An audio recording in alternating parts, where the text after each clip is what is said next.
Ada banyak orang bahkan mungkin kita ngerasa bahwa kita itu kurang beruntung dibandingkan orang lain. Ngerasa bahwa kayaknya Allah nggak adil sama kita. Karena kita melihat orang lain mendapatkan banyak nikmat, sedangkan kita enggak. Kita ngerasa kayak orang yang paling dicurangin dalam hidup oleh Allah Subhanahu wa taala. Kita ngerasa kayaknya orang yang paling sengsara di antara semua manusia.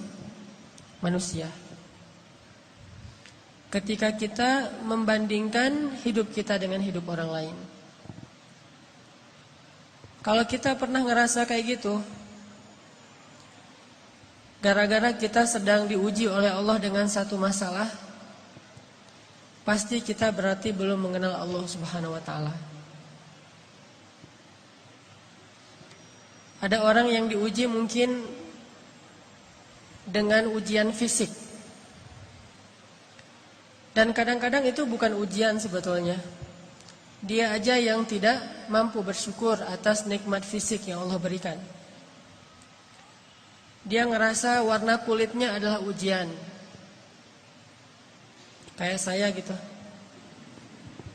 Alhamdulillah ini mah bukan hitam, eksotis. Ada orang yang ngerasa jenis rambutnya adalah ujian. Ada orang yang ngerasa tinggi badannya adalah ujian. Ada orang yang ngerasa bentuk hidungnya adalah ujian. Ada orang yang ngerasa gemuk dan kurusnya adalah ujian. Ada orang yang bahkan ngerasa nasab keturunan adalah ujian. Sehingga bagi dia menjadi orang yang paling tidak beruntung karena diberikan fisik yang menurut dia tidak ideal. Ini pasti orang gak kenal Allah Subhanahu wa ta'ala. Kalau dia kenal Allah Subhanahu wa ta'ala, maka dia akan melihat sebaliknya. Kalau dia kenal Allah Subhanahu wa ta'ala, alih-alih dia mengeluhkan nikmat, justru dia makin bersyukur kepada Allah. Ada juga orang yang merasa dirinya paling menderita karena melihat dirinya orang yang paling tidak beruntung dalam urusan harta.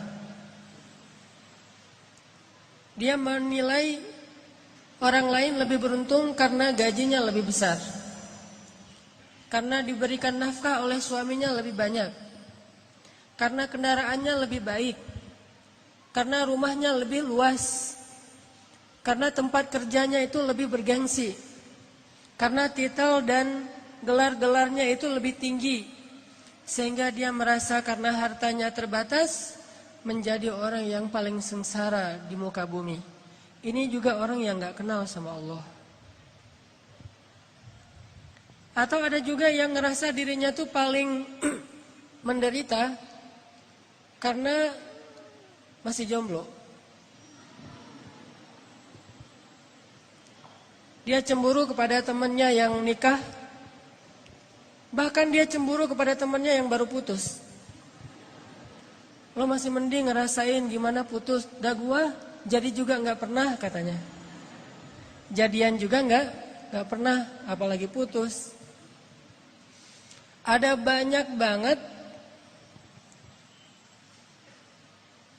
hal yang dikeluhkan oleh manusia untuk dia ngerasa pantas menyebut dirinya itu sebagai orang yang paling sengsara. Ada banyak hal yang dianggap oleh manusia itu pantas dikeluhin kepada Allah Subhanahu wa taala karena memang dia ngerasa dicurangin oleh Allah Subhanahu wa taala. Abu Ubaidah bin Jarrah kekuasaan sebagai gubernur di Syam, Suriah. Sehingga suatu hari ketika dia sedang memantau keadaan rakyatnya, lagi belusukan, keliling-keliling gitu, Abu Ubaidah pernah melewati suatu hutan yang tidak ada penduduk tinggal di sana. Tiba-tiba Abu Ubaidah bin Jarrah menemukan sebuah gubuk kecil di tengah hutan.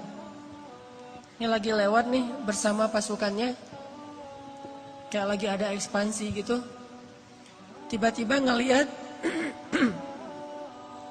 tiba-tiba Abu Ubaidah melihat sebuah gubuk di tengah hutan. Terus karena penasaran, Abu Ubaidah pun mendekat ke gubuk itu. Dari luar gubuk, Abu Ubaidah mendengar suara seorang laki bertahmid kepada Allah. Dari luar kedengaran ada seorang laki-laki bertahmid kepada Allah. Dia berucap, Alhamdulillah, Alhamdulillah, Alhamdulillah, Alhamdulillah, Alhamdulillah, Alhamdulillah. Terus dia bertahmid, memuji-muji Allah Subhanahu wa taala. Sehingga akhirnya Abu Ubaidah menjadi kepo. Mulailah Abu Ubaidah stalking. Ngepoin, ini siapa nih yang punya akun?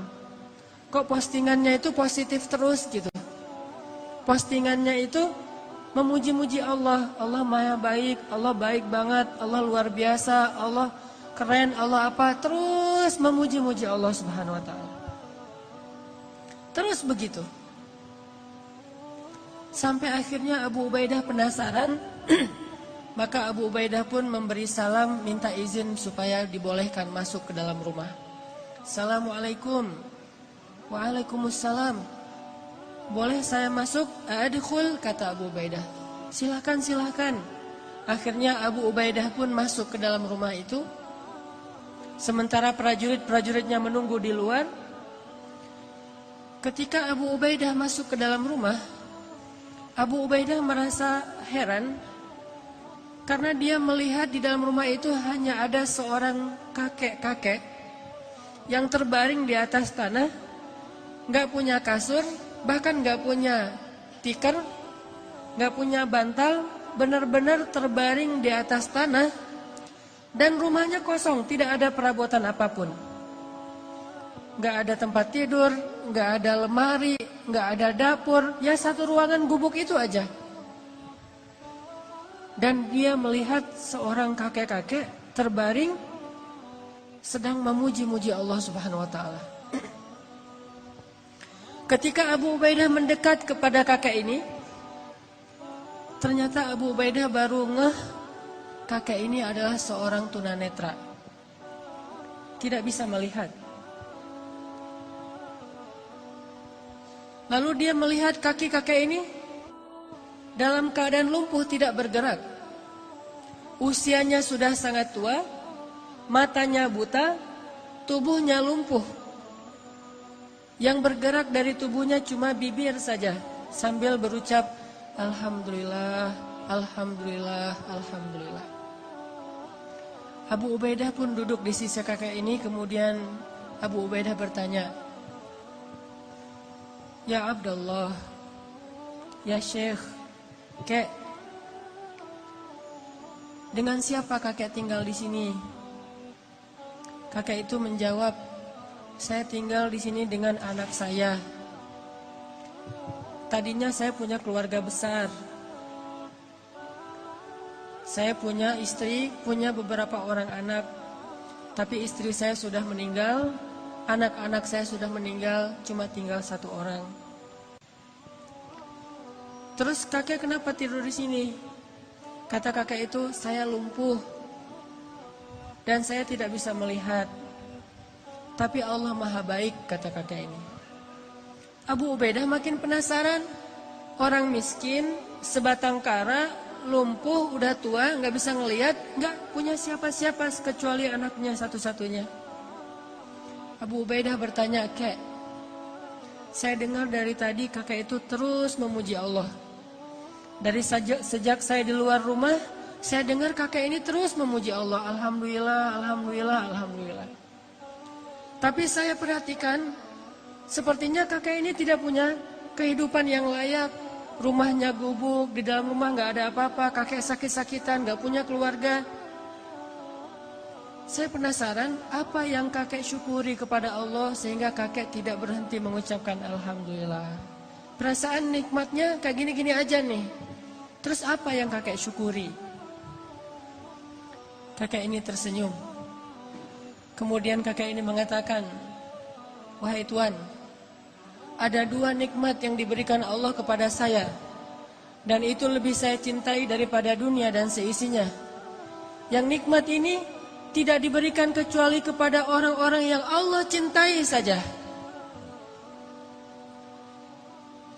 Ada 2 nikmat yang diberikan Allah kepada saya, yang nikmat ini khusus hanya diberikan oleh Allah kepada hamba-hamba yang Allah cintai. Dan 2 nikmat ini lebih saya sukai daripada dunia dan seisinya. Lebih saya sukai daripada keluarga, lebih saya sukai daripada harta, lebih saya sukai daripada jabatan, lebih saya sukai daripada kesehatan fisik. Karena 2 nikmat ini hanya Allah berikan kepada orang yang Allah cintai. Akhirnya Abu Ubaidah bertanya, ya Syekh, Kek, apa 2 nikmat yang Allah berikan kepada kakek yang tidak diberikan kepada sembarangan orang, hanya diberikan kepada orang-orang yang Allah cintai?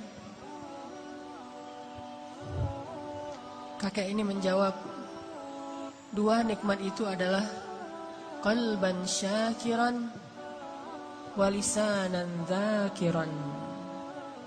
2 nikmat yang diberikan Allah hanya kepada orang yang Allah cintai adalah nikmat hati yang selalu mampu bersyukur dan nikmat lisan yang selalu mampu berzikir. Makanya kakek ini mengatakan, saya mendapatkan 2 nikmat yang Allah tidak berikan kepada siapapun kecuali kepada kekasihnya, yaitu nikmat qalban syakiran. Saya selalu bersyukur, saya selalu merasa bahagia, saya selalu merasa cukup. Walisanan dzakiran, dan lisan saya dibimbing dengan hati yang bersyukur itu untuk selalu berzikir, memuji Allah Subhanahu wa taala. Sedangkan hati yang tidak bersyukur akan membimbing lisannya untuk mengeluh, akan membimbing lisannya untuk mengutuk, akan membimbing lisannya untuk menyalahkan,